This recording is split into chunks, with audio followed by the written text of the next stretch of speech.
Oh, I think that's very insightful. I would like to hear from Chibox. What did you wish your father did or said? Yeah. Maybe what he even did right. That can also be something to learn from. Yeah, I mean, if there's anything I wish he did, it would be that I wish he didn't give up on the family unit. You know, the fact that eventually he let go, of my mom and us. My mom had to go back to the UK with my brother. I had to stay back in Nigeria because I was born here before the rest were born there. So I had the Nigerian passport, they had the British passport. So basically that splits the family, And I wish he didn't give up on the family basically. But like I said, he tried to buy back and all that. And I can tell you that today, what that did for me is that it gave me some kind of confidence. Because I was put in an elite school and I was backed up with funds did. So till today, I am able to talk to billionaires. Like I talk to them like regular people. I'm one of those people that my friends are saying, did you know who? I'm like, okay. I just say, hey, what's up? And I move on. Like today, I feel like I'm happy that happened to me because it built, some level of confidence. And people have also said that the relationship you have with your dad affects the relationship you have with God. Today, I think when it comes to believing God, because of that last part, I trust that God is always ready to back me up because of the experiences I had. So people have said that if you do not trust your dad, you most likely will have issues trusting God. There's a possibility. Because they're both like father figures. So I think that really helped me even in my walk of faith. Oh, that's interesting. I'd like to pitch in from my own hand. I think for me, I wish my dad said, I'm proud of you. Or I love you. Yeah, but I understand he's not someone military background. He's a military person himself. Then, of course, from the kind of background he had from a polygamous home where you have to fight more for yourself. But from his personality of how knowing his story of living home with his sister to work, to send himself and his sister to school, gave me a background of the kind of person he is, that is ready to sacrifice. And many times, not once, not twice, on countless occasions, I see a man who sacrificed. I mean, if someone told me that, can your father give his life for you? I'll say yes, because I've seen many times where this man really does anything for himself, even put his own health at risk just to ensure that, the family unit, and someone who is very, very committed to the family. Family comes first above everything for him. But I just wish sometimes you want to hear, that's why when I first watched the poem by, I think, Nigo True, that said, Daddy, are you proud of me? I can relate with that because sometimes now all I just want to be sure is my dad proud of me too? Just like I know what would have been, just like if I know my child too want to, at the point, want to be sure. Because my daughter would tell me, Dad, I did well in school, but you never tell me I'm proud of it. I said, but your result always says that, but he said, no, say it. And so I have to learn to, say it too, like, okay, well done, you're doing well, I'm proud of you. And I think hearing it from her make me understand how much that could have left a better impact on me myself. And so for me, that's very important. And another, like I mentioned during part one, that one part I want us to actually discuss is father figures. And then when I say father figures, people who may not be your biological father, maybe your spiritual father, what roles, the roles they've played, positive or negative. I don't know if anybody wants to share any experience around that. Okay, so I was appreciating my former boss, who also was my senior pastor. Well, I was working with him officially in the office, and I appreciated him, and I told him, I said, what you have done for me, those who are going to get the reward are those who are going to have privilege of serving as a leader, because he demonstrated integrity and humility in leadership. And as a father figure, my first impression of him was when I was moving from my first job to he was the second job. So two different people. So now the one had domestic staff doing everything, and there's hardly a relationship between the father and the children like that. Not that he doesn't love them, but there's just a lot of helps around, and even the wife, he just lived his life. And so I've been there. Then I went to somebody's house for the first time shortly after I got the job, and we entered the house, and then he called the first daughter from upstairs. Hey, come down. Second one, they just came back from school. We went to pick them. Come down. And then he entered the kitchen and served them. And served me. Like, this is my boss. I was the executive assistant. We were just driving, and they happened to be around the time these guests were closing. They said, please, let's pick my daughter, and maybe you get to know my house. That about less than 2 weeks of resumption of the job. And then he was there, went to the kitchen, warmed the food, served the daughters, served me. I was like, really? Interesting. So quickly I compared him. I'm like, okay, look at this other one, a bit distant. The money is there, I take care of it. This other one, handsome. And that was just introduction. Beyond that, I have seen him demonstrate. It was a positive one for me. His own, but the previous one, as much as I like to cover people are not, but I remember a friend, Philip, our friend, Bro Philip. I was expressing to him one day what I was seeing. He said, Pastor, be very careful, because if you're not, whatever you put in front of you, whatever you see a lot, you may become. So that you know how to sieve. So that was a good one for me, where someone was able to demonstrate humility and integrity, being there for people, humble, pretty much. So it's a good one for me. I'd like to hear Chibox. So I had spiritual people I looked up to. During my journey, I wasn't really somebody into God in the early. I was a Catholic, and with the way the Catholic trains, you don't learn for yourself, so you get a bulletin and just read what they are going to read that day, and you move on with your life. So later in life, I saw people that were quoting scriptures, so I just thought I would like to quote scriptures, so that's how I got into the Pentecostal arm.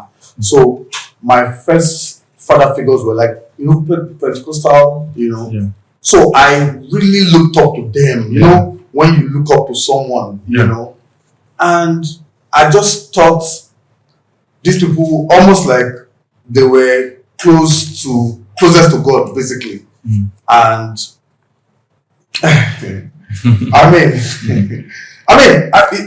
it's not that anybody's perfect, but these are people I just thought were modeling Christ to me, and I was really happy to be part of that Pentecostal family.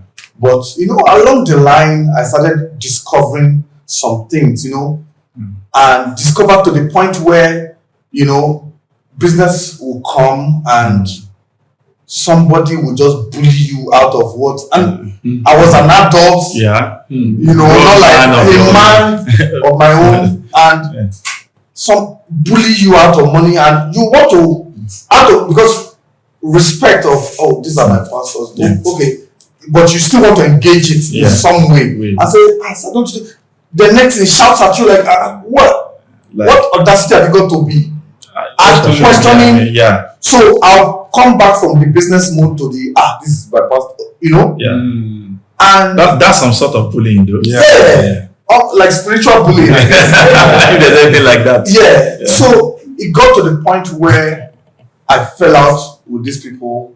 I even had this situation of somebody trying to harass my fiance and all that. This was people I looked up to, and of course, I wouldn't mention names or anything, because one thing I've learned also is that to what end, I'm one of those people that want to propagate unity in the faith, want to propagate the fact that there's nobody perfect anywhere. I'm not trying to pull down my faith, but it's basic. It's really, I was heartbroken. I was heartbroken because I then looked at my future and I said, that I'll never ever Mm. do business with anybody with the respect of if you like be a bishop, Mm. I will deal with you. As When it comes to human, business, when it comes to church, I will respect you. You are my pastor. But when it comes to business, I will look at you in the eyes and I'll tell you this is how we're going to do it. If we both agree on the terms, then we'll move on. Yeah. So basically, that's and these are some of the things that cause, and that's why when I said father's wounds, these are some of the kind of wounds that you have to deal with. And the interesting thing is that thank God that you are able to have some maturity in terms of how to manage that. But a lot of people have been in your situation, even some less and some worse, and that has become a trigger point to something else. And that's why I'm glad that we're having this conversation. Doesn't for me, like I think it was Tuesday Bakari that said that is scope I used to look at people. I said the best of men, even their best day, they are still men. So for me, once I am dealing with you, I'm already having that mindset that but it doesn't mean that I'm making an excuse for it. I just want to know that I don't want to anchor that, but it doesn't mean that what they are doing is right. And for me, that's why I use the word bullying, because we just, and also there's also the cultural aspect of it, because just because I'm older than you, or because, so I should just be able to. No, that's wrong. If I've done something, a laborer is worthy of his wage. If I've done a transaction with you, we should be able to discuss fair way to get to a point where we are both happy at what we are doing. And even if for whatever reason the approach should even be better, not try to drag it, just turn it into the don't try to just want to just do anything, but try to have conversation. I'd like to hear from Vicadex. Well, have been more privileged to meet people who were really well centered and people who were healed. I think coming from my background, I already felt like I expect the worst from people. So nothing was shocking or surprising. So I think it was disarming to meet people who were genuinely nice. I think after my final year, I stayed with my pastor for a whole year. Didn't have to pay rent. And I mean, it is food we will cook. Person when the parent doesn't know what that is. And I mean, it is food that we eat. And it's to understand that at this point, he was not collecting salary from the church. And he's a full-time pastor. So it was just like he was depending on God to get supply from all of us. And it was a really, really disarming experience. Even to them, I still speak with him. I met him a few days back. He came to Abuja. And it's not like he had the whole world to offer. He had... It's from I guess an abundance of mindset. Even if the material was not there, he's there. Like he would call. He knows every he knows my number offhand. Wow. And that's how he does for all of that people that were close to him in church. Isn't God wonderful? With the kind of experience a particular father he has, the kind of experience he has as a particular from his particular father, having that kind of, experience from your spiritual father. I think I sorry for cutting you. I'm not just I've been more father. God has a way of balancing it, and he has also used that to set the target. Open arms, open hands, and the other person I had in Ogumoshe was for the first time. When PK was talking about understanding, he was one that I think I'm coining a phrase called natively intelligent. When he speaks, like we are speaking on the same frequency. I would go somewhere like, "Oh, Victor, you are speaking too much English." But I would listen to this and I'm like, "Oh, he's speaking like me." Like using the exact word, the right words. And it was beautiful to see someone who you think is more intelligent than you, and they have your intelligent respect. You can respect people for different reasons. You can respect them because they are older, but you can respect this person because they are much more intelligent than you, and they've lived their life to demonstrate what their faith is and what they are teaching. So those are like things that have helped me to begin to find my own journey in how to deal with people who probably that would mentor, I would be like a father figure to in the future. That's very good. Ade? Okay. So mine is something similar. Like I said, I had a very old background. So when I was in SS1, I met someone, Kayode Adeniji, and so he comes to secondary schools in Lagos then. So he was doing art department club like ADC, so where he tried to motivate young lad like me on the street of Agege, like you have a future. It doesn't end with you, on the street doing area, because that was the tradition in Agege. Yeah, Agege, yeah. And all of that. So he took it upon himself. So Imagine a barrister being Agege. I'm just Exactly. imagining being a barrister being a street boy. So he's a lawyer too. Yeah. So when he comes to share his experience at the age of 15 now, he read Animal Farmer. From there, everything changed for him. So he has been going from school to school. In fact, he did 20 something years anniversary now recently. So that was the mentality shift for me in year one, in SS1. So when I was in SS3, I was meant to write GC, I couldn't write. Then I had issues with my parents, so then I left the house. I left. I didn't know where I was going, but I just left the house and found myself in one of my friends' house around Mango area, to be precise. So he's also, I think, he stays with his dad. His mom and dad are divorced. So the father married another person, and they are like 10. Cumulatively staying in one room. So like self coming to join them. So both of us, so he plays instruments, we were in choir together, so we go for rehearsal most time at night. So during the day we just sleep, at times we just was. Then I picked up a security job. I was in a security job, so one day you've been around. So warehouse, we were securing warehouse. So that was where I did my jam. Yeah. That's where I did my GC. So I got admission the following year. So then I spoke with this man in person, and I even lied to him then. I'm an offer kind of thing. I just needed to survive. So he brought me in. He took me in. So that was when I wrote the jam at his place. Then later on I opened up to him and all that. So I went through school then. So God help me. When I was in year one, I met my very good friend, close friend. So whose brother was staying in Abuja. So then during my long holidays, his brother asked me to come to Abuja because he's a lawyer too.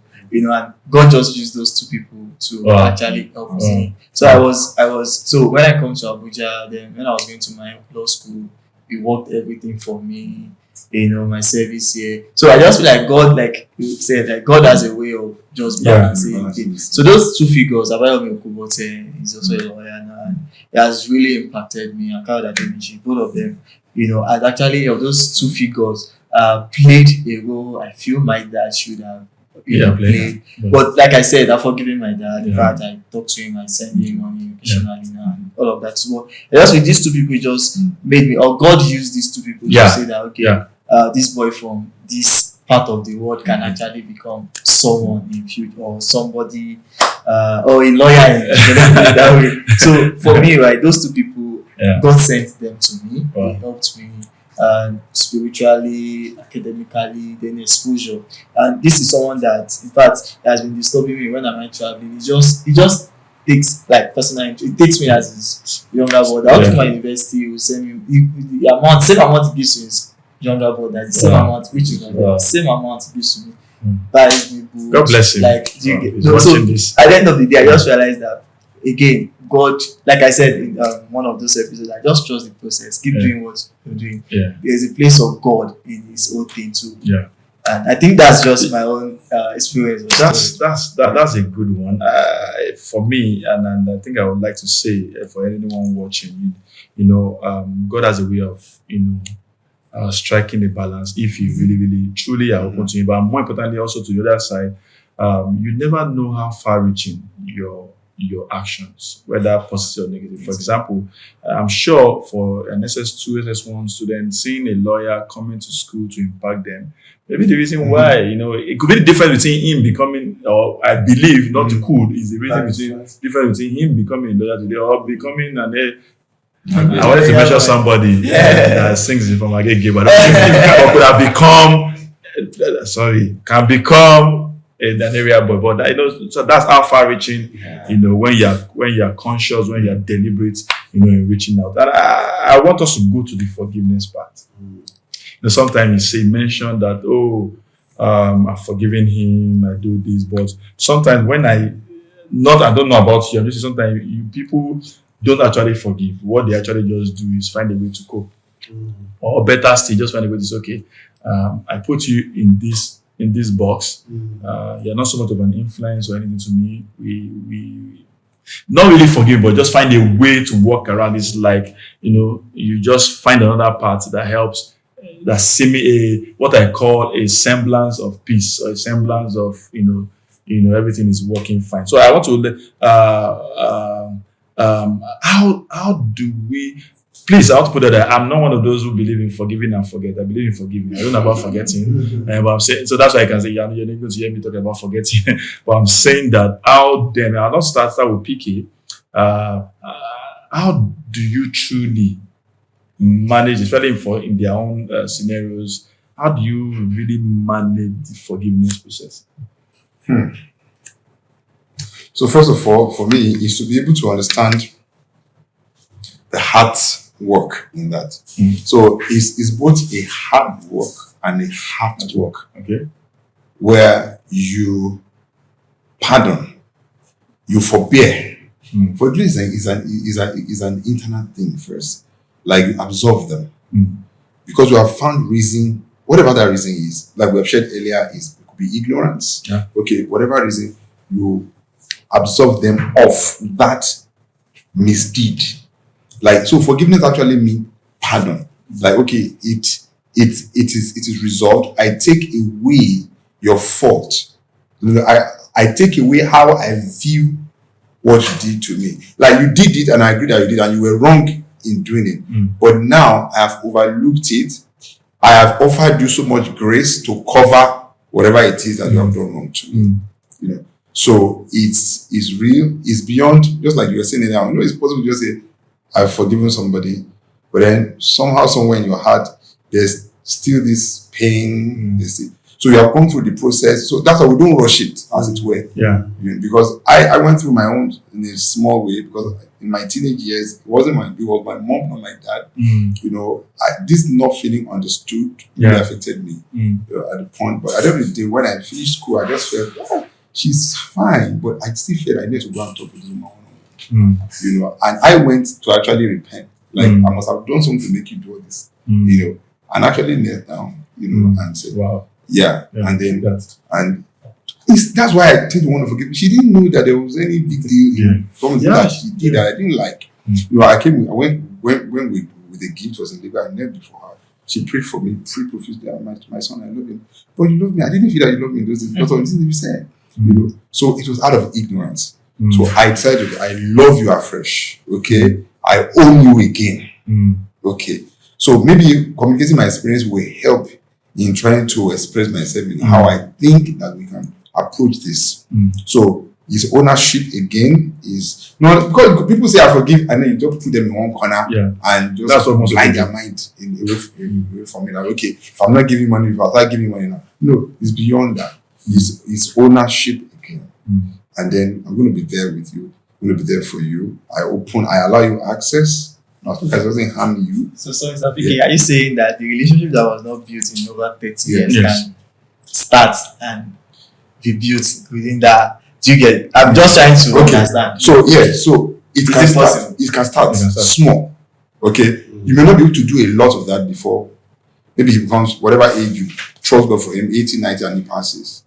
But relationship can be restarted. I agree. Again. With those scars. These scars are there. And you see, the person who forgives is superior. It takes grace. It takes grace. Yeah, the boy visits experience. You can actually forgive and not forget. So I'm saying the forgetting part is the scar. Okay. Like there are those trauma that when you just, maybe personally, you just reflect and you look back. Like I said, I forgive you. And why I'm saying this is because I don't want us to trivialize it, like, okay. So no, we are not. No, so that it will not be like, okay, yes, you can just wake up and go to him and just have vibe. No. That's why I said it takes time. Because I feel like, well, okay. No, people heal differently. Yes. Now, I want to say something about scar. Please, you are going to come in after that. See, you can approach scars from two different perspectives. You can approach scars from the place of this is what I overcame. And you can approach scars as, oh, this person inflicted this on me. I will never forget. It's still the same scar. Somebody's coming to, I did well for myself. I went through this and I'm here today. And in fact, in some cases, even thank the person quote and unquote, I use the word quote and unquote, for giving me that experience. So sometimes there's some experience you might, I tell you, we can learn from experience or learn of experience. I hope we will learn from experience, not of experience, not from experience, because it can be some. If you learn from some experience, you may never survive some. But I'm saying that if you approach SCAR from the point of, from the point of, oh, this is what I was able to overcome, then this is what this person did, and I'll never forget. I'll never forgive this person. So the forgiveness is not something. So when people talk about forgiveness, it's not something just say, I look at you, I forgive you. I'm like, no, that's a lie. That's a lie. So I'm saying that, for example, that for me, that story you shared is very insightful. Going to your mom, who did you quote and unquote wrong, kneeling down before her because you try to make her believe that I now know better. You don't know.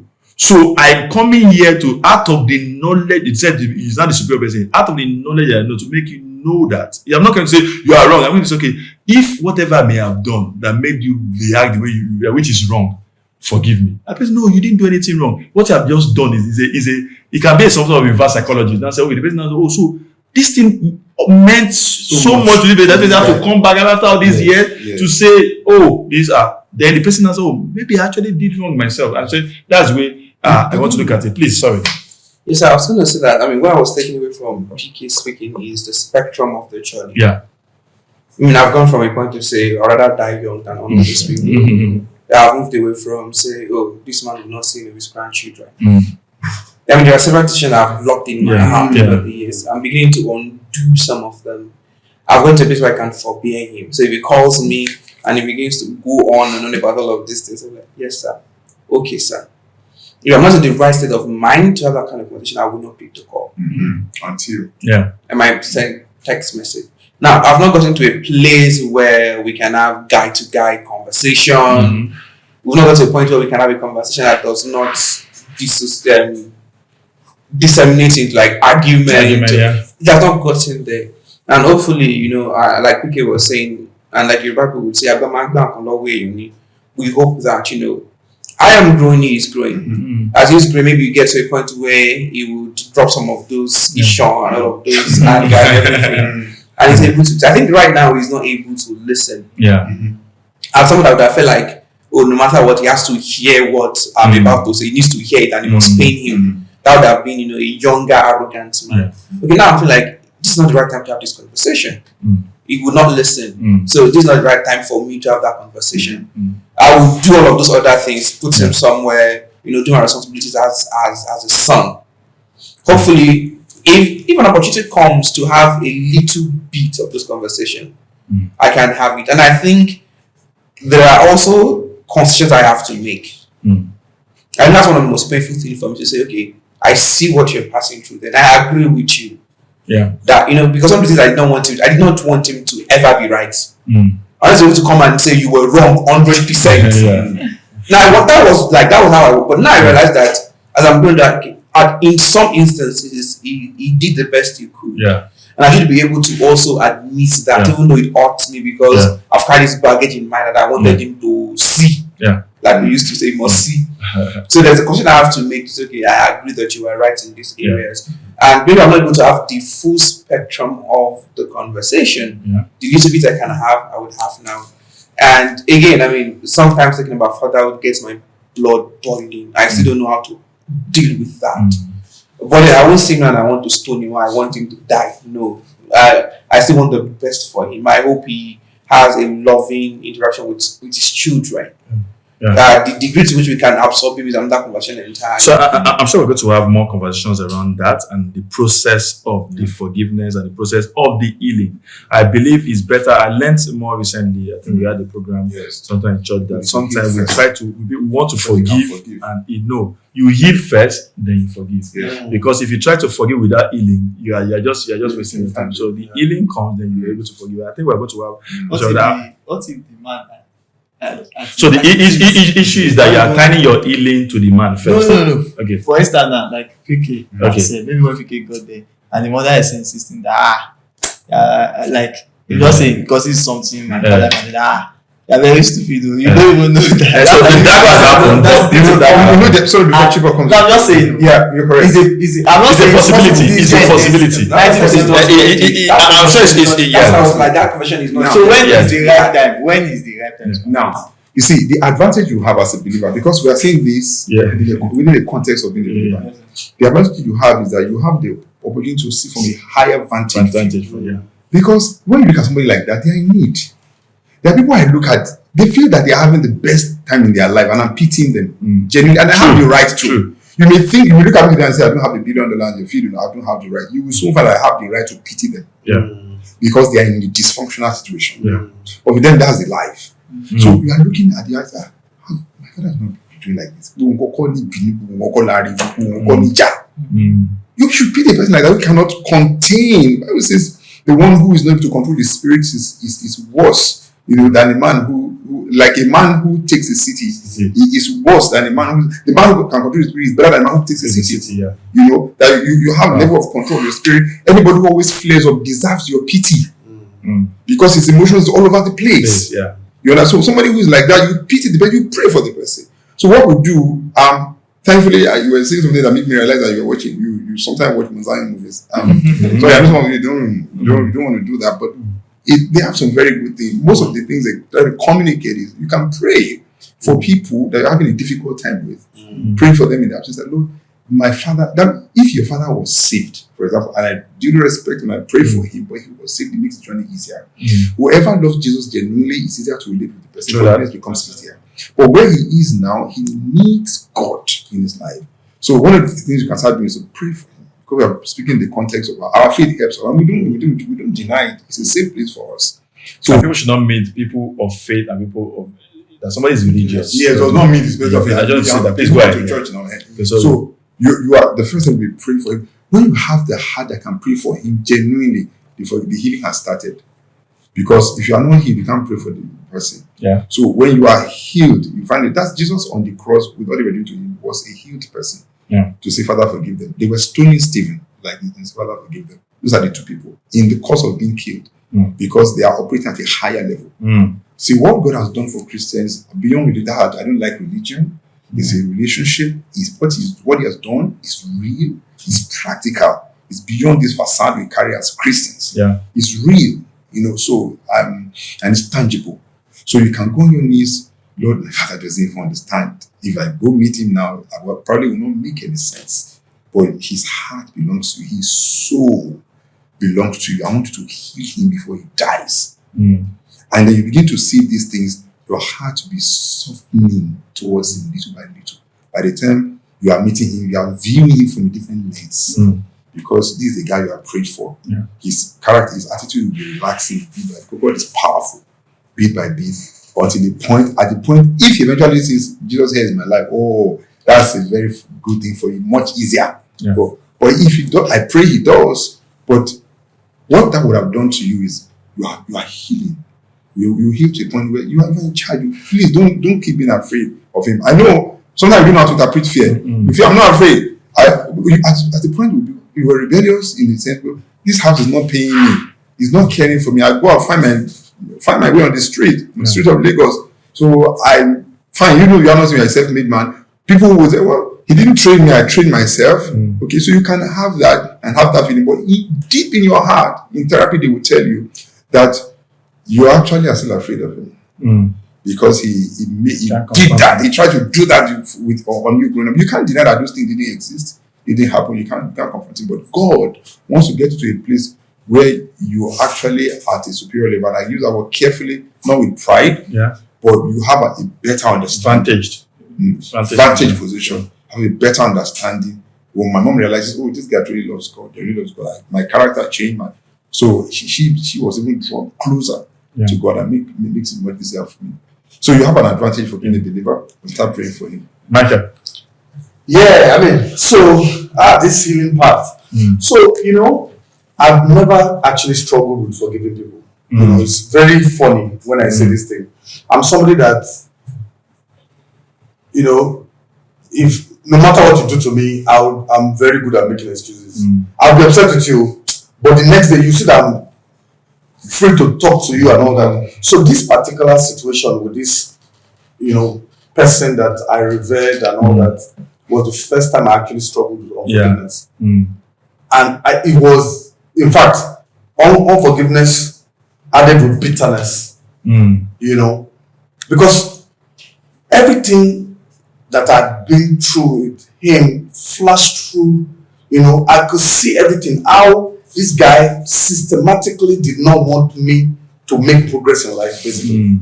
Where I even thought up projects and the person cornered the entire thing, and I heard what he did with the money, and these were things I overlooked in the past, but I connected the dots at the point of the last transaction. So it hurts more. So everything came at once. In fact, a friend of mine looked at me one day and said, Michael, I know why you're always happy. That you don't really think too deep into things. And that's how I am. I'm very surface. No matter what you do to me, I'm like, I move on. And, But this particular time was the first time I actually thought deep into So I struggled with it. But I think what, like PK was saying, faith helps. In fact, I thought to a point that, the next time I see him, I'll look at him in the face and call him his name. And what pastor? But one day, my conscience just pricked me. I said, look at David. Look at how Saul wanted to kill David. And David still said, God forbid that I, hurt the anointed of the Lord. That at the end of the day, this man is, God does not necessarily pick perfect people. Yeah. He has his issues. He's not a perfect person. And look at him today. The issues and fights made me launch myself into independence. Yeah. And here I'm in Abuja today on my own, making my own progress. If I had been with him. So I tried to make excuses again. And it dawned on me that really it wasn't much of a big deal. And I started to forgive him. It took a while, like PK said. It took a while. Now if I see his videos, I'll just, I'll just be laughing and yapping and see his head. I can smile now. I look at him like, this one. This guy used my head though. I can smile and laugh. Almost laughing at my situation. So now it has become a joke. But one thing he also did was he helped me also be intentional about my workers and how to treat them better. So scars. That's actually where I wanted us to end. Go ahead. So scars can actually help you be better. What I took from it was that now, I will visit my staff's house. I will see that something is not there. I'll organize how to surprise them. That kind of thing. Basically started paying them packages for every project we do just to make them happy. And I've seen my staff tell me that you did not make shame come to me. When people from the bottom of their heart tell you that, you stopped shame from coming. That kind of thing. So it helped me be a better person, basically. And I'm happy for it today. And I bless his soul wherever he is. May he continue to progress, So what I wanted to call out from what he said was, I started to forgive him. Not I forgive him. I started. Yeah, it was a process. So that's what we're saying. That process starts with your healing. You have to first heal yourself. Then you cannot begin the journey of forgiveness. But if you are still saying, if you don't do that, the process, if you're waiting for the perfect time for the person to probably just feel better and come back, it might likely not happen. And I want us to live our time. Time keeps flying every time we're having fantastic conversation. But I want to leave. I'd like to hear your final thoughts, and which is a question I just like to, put out to everyone. Just in for a few seconds, just give your response, which also be your final thought. Is have you now in the journey of becoming a better version of that father figure? That father figure. You said something now. You can see that scar made him now become more conscious that he doesn't want to become him.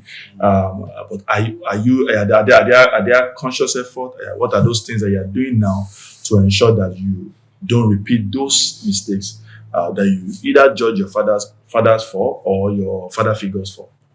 Okay, like I mentioned in the part one that I deliberately want to be the opposite of my dad in everything I do, and I've tried that. That has become that has been registered into my subconscious. So I just do it easily, and also the two figures that I think I also did that transformed my life, and I've been intentional about being like them. Yeah. For instance, I made my doors open to people. Yeah. You know, I go all out. These are, in fact, funnily, this outfit I'm putting on is for the firm of the other person. Okay. You know, it does prison outreach. And Okay. every year we just go and take out people that have been. Oh, it's one of those outreach that you met somebody. I have to throw that in. I'm just connecting the dot now. Go ahead. You know, so it has also helped me to be more humane, how to treat people, how to be diligent in your work. Yeah. You know, I've learned practically how to be a man, like what a father should actually look like. So I think that experience, I think maybe another way I look at it is maybe God just wanted me to learn from, you know, that my background, then have this part so that I can actually understand life on how, you know, I should, you know, be as a man. So I think that's my own. Vicalex? Yeah, I mean, for me, it remains a contention. You're striving to be better, but I think the important lesson is bringing it into the light. I think the reason why most of us become tyrannous in fatherhood is because we feel this is my domain. I have all to say here. I'm not accountable to anybody. But if it's just another part of our life that benefits from community, that benefits from improving ourselves in the same way that we deal with our work, with our education. If we see fatherhood as that, this is not a place where I am the king, the author and finisher. It's just another part of my life that needs constant refinement, that benefits from being a part of a community. Then we will keep growing into better versions of fatherhood. Thank you very much, Vicadex. I'd like to hear some your final thoughts on that from Chibox. Yeah, I mean, like I said, we're all a work in progress at the end of the day. I know so many times I've seen areas where also I need to improve on. And sometimes when I do some things, I also look at it and say, see, Michael, you're not perfect as well. You know, so you have no reason to hold some other people to some unreasonable standard, really. Because the little errors you make also confirm that you also are a work in progress. So I think that helps me to also forgive other people. And for this particular person, you know, it has helped me. I've actually, I feel like I've of course moved past that, you know. And my staff, I think about it, they are the ones enjoying the new me. So that's, you know, that's a good one. And it makes me happy. PK, your final thoughts? Yeah, so I will talk about transitioning in generations, where I find that these children, the way they want to relate to us is not the way we relate with our parents. So they deserve something better. It was 3 years ago I found that, wow, I was trying, but there was a day when my son wanted to talk. We were talking to him about anger. You know, Victor mentioned the nature and nurture thing. And we were asking him, so why did you get angry and all? Then we dealt with it, but he now said he wanted to talk to his mom. You know, they are excusing themselves. I said, something there. So took the mom out, and of course, did he expect that the mom wouldn't tell? So mom was like that, you know, that there was a day I was angry. You know, the younger one was quite naughty. We were driving, I was very angry. You know, I had to even stretch my hand from the phone and eat him. Beautiful. The phone there. So I was like, wait, if this guy, I would consider it was a little anger that day, but if it was a big deal to him, and he scared him like, would I be getting angry like this? So I turned it. What I thought was still okay because that was a small anger. You know, we when we're growing up, what a big deal. So the challenge is some of things that are offensive to people. Like, and when my dad built our houses, the distance within quite a big land. So your own house will be about 100 meters away, and the boys' quarter will be around that 50 meters away. We shouted. Shouting was normal, you know. So, but when I saw that I'm on 30, we used to do 100. I'm on 30, and it's already affecting you. So I had to quickly change something. That I cannot raise them exactly the way I felt I've been raised. I have to now listen. I mean, listening to them, you also will learn a lot. So that's my partner with our people, that you tend to check yourself and make improvement in transitioning generationally. Thank you very much. It's been a wonderful time having these conversations that we can't get the end of this conversation. But the truth is that we hope that some of the things that have been raised here, solutions raised and concerns raised here, are something that will be able to help whoever is watching or listening, as the case may be. But remember, like they said, we're all work in progress. It's a journey. So you have to become very conscious of who you are and what you've been through, so that you don't repeat the mistakes of the past, but also let's also learn to appreciate some of the things that have been done that we can improve on to become better fathers. And at the end of the day, we'll be raising a better society. Thank you very much. Until we hear from you. Chivox? Yeah, Thank it's been a great one. PK Dex. Let's go. Dekule Diamond. Thank you, guys. Thank you, PK, for coming. Thank you. And to our viewers, remember to like, share, drop a comment, and we'd like to hear from you. Thank you very much for joining us on this special edition. Have a wonderful time. Hi, my name is Seth Ongwemi. People call me PS. I'm excited to let you know that this is an exciting new season for us at the Guys Connect. Join me and Kyle Brimo, us PK, as we bring new topics, exciting topics, men-centric topics that affect men and people around them. Join us and other guys, new faces and old faces, as we discuss this exciting topic. It's going to be a very, very good time where we'll hear on topic mental health issue, relationship, money, and many other that affect men, and not just men, issues that affect even people with the ladies in their life. Please remember to join us, the Guys Connect, on YouTube and also on Instagram. Thank you very much. We look forward to hearing from you. Like, share, subscribe, and please turn on your notifications as new episode drops so that you can be one of the first people to get them. Thank you very much. See you next time.